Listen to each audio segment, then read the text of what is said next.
I found out something about the DNC convention. Apparently,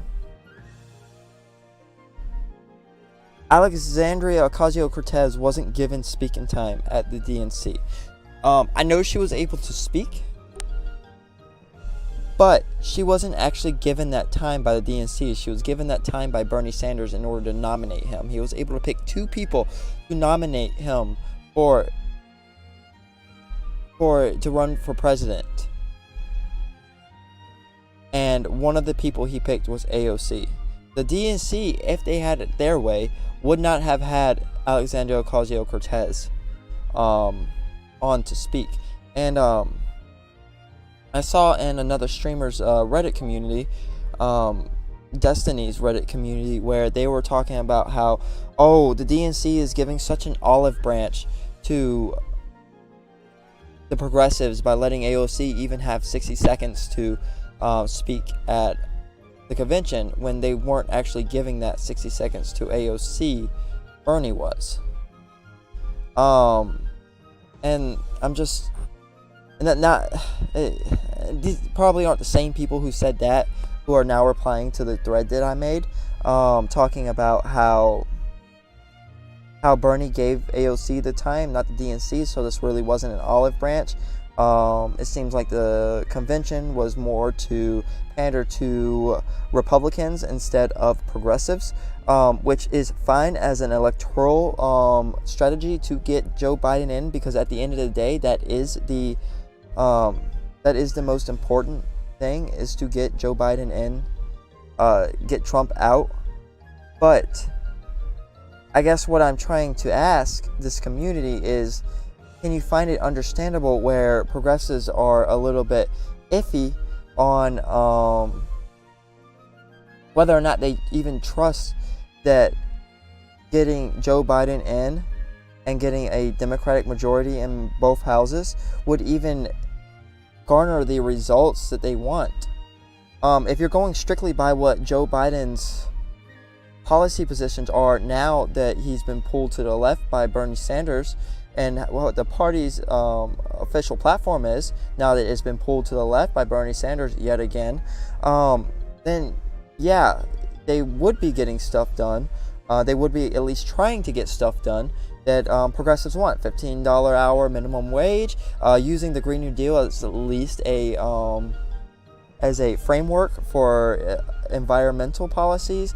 The public option can be good, depending on how it's implemented. So it's stuff like that. So like, if you go by the platform, yeah, we should be seeing some positive progressive change. But if you look at the convention, where they're pandering to the right, it seems like they're just going, it makes me wary of whether or not they're going to actually try and implement these progressive changes. I believe it was Kasich even said that he wasn't going to go too far to the left, whatever that means. I don't know what his definition of too far to the left is, but he was a Republican, so I would imagine that his definition of too far to the left would be my definition of about just right. So yeah. And like, I see on this Reddit over and over again, where people are like, oh, well, he supports $15 minimum wage, he supports this, he supports that, all these things that you support. And now they're saying things like, okay, so the DNC gets nothing out of having AOC speak, because the point of the convention, let me actually pull this up.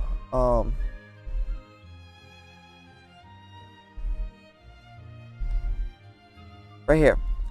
The DNC gets nothing out of having AOC speak, because the point of the convention is to solidify the party's platform and deliver a unified message for the upcoming election.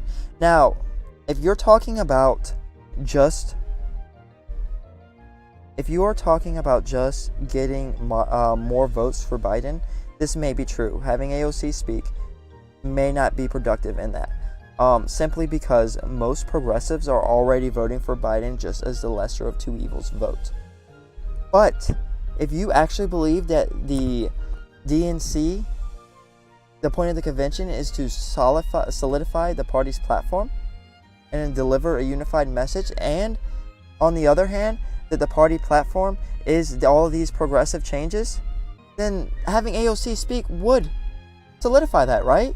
Alright, so I asked this one guy, why would you limit the amount of progressive voices though? Because progressives lost. Biden won running against them. Biden won running against them and then immediately adopted their platform. Like, what?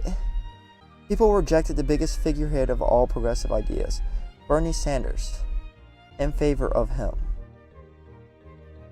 Yeah, but that wasn't because of his policies. If you looked at what people trusted each candidate on by policy, Bernie Sanders was the most trusted. After winning, he's not going to now flip and become super progressive himself. But that's been their whole argument.